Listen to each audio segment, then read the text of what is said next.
Hey, what's going on, everybody? It's Wilhelm Scream, and welcome back to the channel for more Destiny 2 news and intel. And today is a pretty awesome day because not only is it Friday and we have XUR per the norm, but we also have the release of the new dungeon, the Sundering Doctrine, available for the very first time in-game.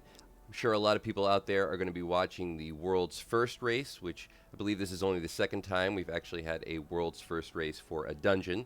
If you're jumping in, I have a few tips, tricks to note for the dungeons, some stuff you might want to take with you, as well as some unreleased exotic loot that you definitely want to pick up while you have a chance. And of course, we're going to cover XUR in all his glory. So if you enjoyed this video, please remember to like, comment, and subscribe to the YouTube channel and turn on the bell to post notifications so you never miss out on any future Destiny 2 content like this. You can also follow me on Instagram. It'll be linked in the description box down below. Remember, any of those things I just mentioned will also enter you into any future giveaways on this YouTube channel. We do one every 1,000 subscribers, so you never want to miss out when we reach 100,000 subscribers. On the channel, we'll be giving away an Xbox Series or a PlayStation or a video card if you play on PC. You can also stick around till the end of the video for the secret hashtag or leave any comment about any of the topics down below for another entry into the next giveaway for this video.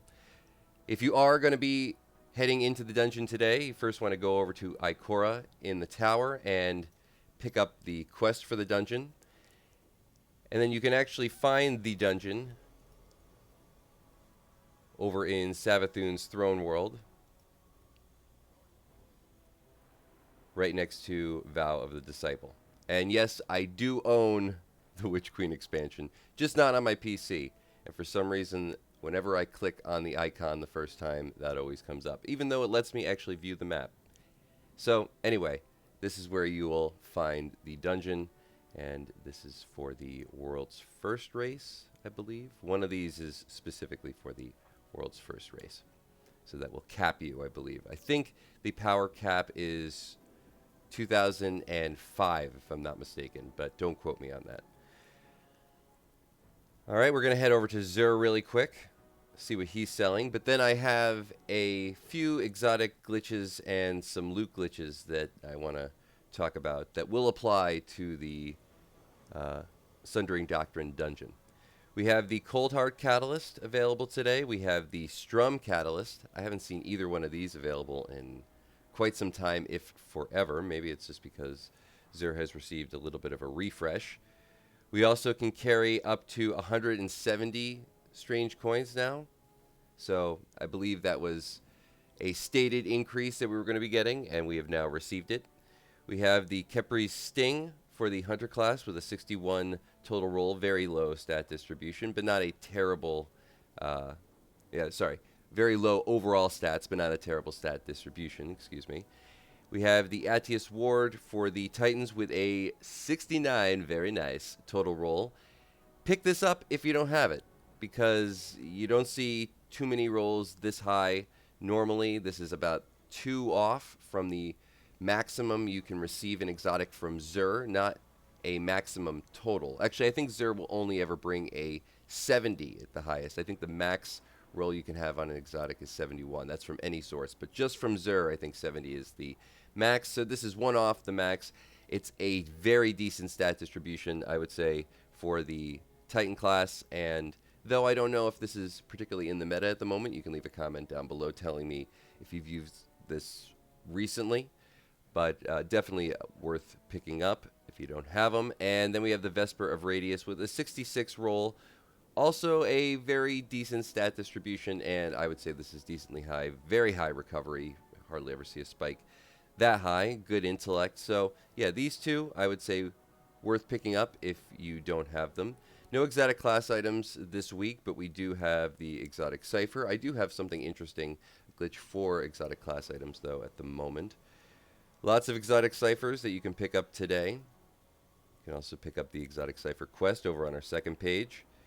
Under our strange gift offerings, we have, remember to pick up your Favor of the 9 buff, but we have 2 enhancement prisms for 17 strange coins. Totally not worth it. We have 13 enhancement cores for 17 strange coins. Also, another 13 enhancement cores for 23 strange coins. These are weird deals, I'll tell you sometimes. We have 33,000 glimmer for 7 strange coins. Definitely worth picking up. And then we have 50,000 glimmer for 7 strange coins. Also very worth picking up. We have 11 raid banners, so they know you're probably going to be heading into the dungeon today for 11 strange coins. Definitely pick this up. Very rare that we see just raid banners available through here. You can get raid banners occasionally through these strange gifts, but you're also going to probably receive a lot of blue armor. Over on our strange gear offer page, we have the Hawkmoon with quick draw and textured grip. We have the Arbalist, which is definitely worth picking up. This is always a really good meta weapon, but incredible right now. So I'm sure that this is going to come in handy, possibly in the dungeon, but certainly over the course of this episode. We have the Cold Heart exotic itself, and we have the Cold Heart exotic and its catalyst available. So Bungie really wants you to just make sure you have everything in regards to this weapon. Is that a hint to the meta for the dungeon today? Probably not, but you can let me know if you think so in the comment section down below. But definitely worth picking up the exotic and the catalyst if you don't have it. And then we have the Darcy, which actually received quite the big bump. And I think that from what I've heard, this actually can hit almost like a Galahorn. I don't know who I heard said that, but somebody said that. So yeah, maybe it's worth picking up again. I personally haven't used it in a while, but it is an interesting weapon, and I do believe it did receive a pretty big bump up recently. We have a False Promise auto rifle with Feeding Frenzy and Unrelenting. This is, of course, onto our legendary weapons if you're just listening. We have I always call it the Sherlock, and you know what? I know that's not the name. It's the Scathed Lock or something along those lines, but I like the name Sherlock. I think that's just better. Bungie should listen to me when it comes to naming weapons, because I know more. I just can pick a better name. I mean, what is that? Sherlock. Everybody will remember that. Scathed Lock. Nobody's going to remember that. Anyway, we have Heating Up and Adrenaline Junkie on this auto rifle, which you can completely skip. We have the 7th Seraph submachine gun with Pulse Monitor and Vorpal Weapon. Not terrible. Are these weapons... no, you can't. Unfortunately, you cannot update them yet. But we have the Itoda Draconis with Ensemble and Harmony fusion rifle. We have a Husgau with Snapshot Sight and Quick Draw. And then we have a Thin Precipice with Balance Guard, Steady Hands, Adrenaline Junkie, and Unsatiated Hunger. Yeah, I think that's how it's pronounced. I always pronounce that incorrectly too. But as always, you can let me know how I'm supposed to pronounce these things in the comment section down below. This is a Deepsight activation sword, and we have an Eternity's Edge sword, which is supposed to be, I think, just for the Warlocks. But now I think you can use them on any class. I'm hearing rumors that you can now just use it might just be tied to one specific glaive. If you have it equipped, you can use any class's weapons. But as far as armor goes, big standout on the boots for the Warlock. Nothing... It's all decent. Actually, a really good pair of gloves for the Warlock as well. So I think across the board, it's definitely going to be worth looking at the legendary armor if you're needing some decent stuff on all 3 classes, because there's always going to be big spikes when there's one spike on one class. And that is going to conclude all the information for today's video. Also remember to rank up XUR, because you can get red borders.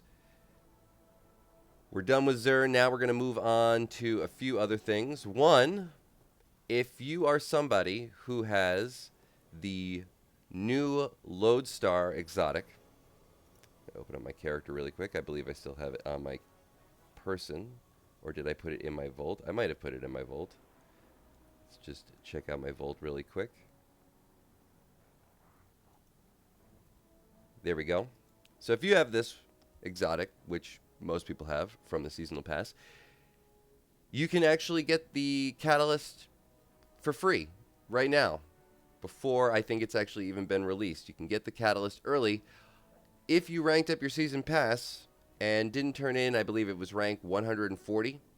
You can go to your season pass through the Bungie website, and you can pick up the catalyst as long as you have that rank 40 reward. It's, I believe it's for last season's catalyst, but if you pick it up now, you're going to get the new season catalyst.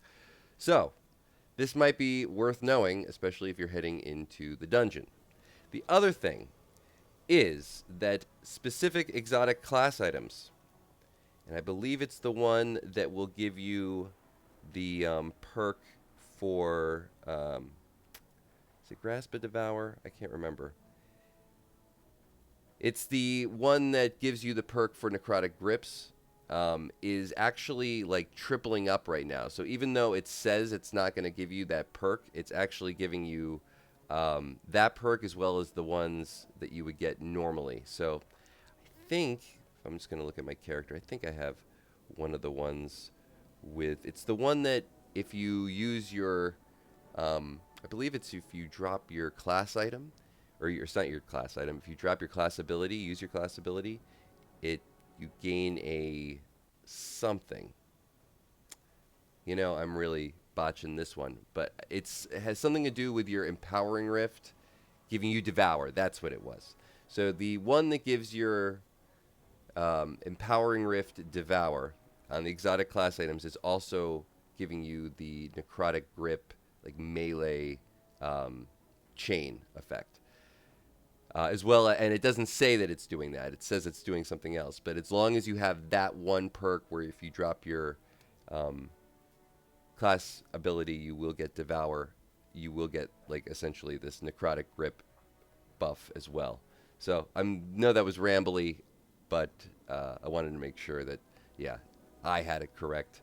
Probably should have thought about it a little bit more before in explaining it. But it's kind of a weird thing where it's one buff gives you a buff that you don't have. Anyway, use that in the dungeon. Enjoy that while you can. For the Banshee 44 loot today, we have the rolls.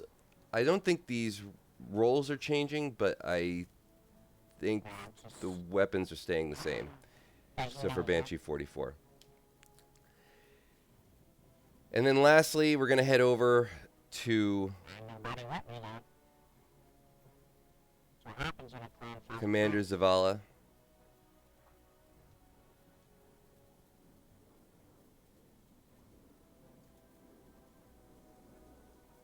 And we have the Scintillation Adept, as well as the normal Scintillation Fusion Rifle, which also are heavily into the meta at the moment and received a big buff coming into the season, so might also be worth it if you're heading into the Sundering Doctrine Dungeon this week. And that is going to be it for all the information in today's video. Hopefully you found some of this information helpful. Please remember to like, comment, and subscribe to the YouTube channel and turn on the bell to post notifications so you never miss out on any future Destiny 2 content like this. You can also follow me on Instagram or Twitter. They will be linked in the description box down below. Remember, any of those things I just mentioned will also enter you into any future giveaways on this YouTube channel. We do one every 1,000 subscribers. So you never want to miss out. If you've watched till this point in the video, you can leave a hashtag XUR or hashtag Sundering Doctrine or any of the other comments about anything that we discussed in this video down below. And once more, I'm Wilhelm Scream. Good luck if you're heading into the dungeon over the course of this weekend or if you're going for World's First. And once more, we will see you next time.